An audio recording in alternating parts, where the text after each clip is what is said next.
Très souvent au restaurant, quand le sommelier ou le serveur apporte la carte des vins, tout le monde regarde pratiquement sous la table, personne n'ose s'en saisir pour choisir le vin, alors que personne n'hésite à choisir ce qu'il va manger.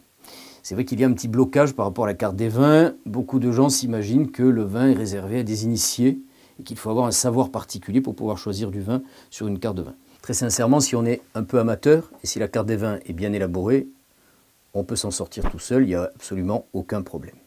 Alors, une carte des vins, c'est quoi? C'est jamais qu'un tarif, avec une liste de vins qui sont à votre disposition dans le restaurant. Est-ce qu'une grande carte de vin, une belle carte de vin, une carte de vin bien faite, c'est une carte qui doit proposer des centaines de vins? Pas du tout.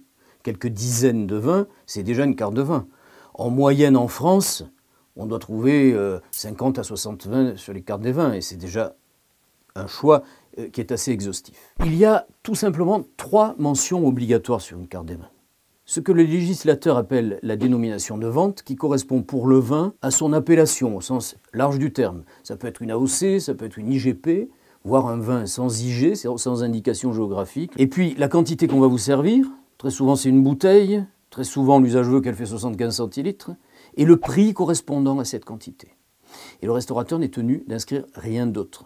Mais un professionnel digne de ce nom, un sommelier, un restaurateur qui apprécie le vin, doit mentionner bien sûr le nom du domaine, parfois le nom du vigneron, le millésime qui est fondamental. Un vin qui a 1 ou 2 ans de cave n'aura rien à voir avec la même cuvée qui aura passé 10 ans dans une cave.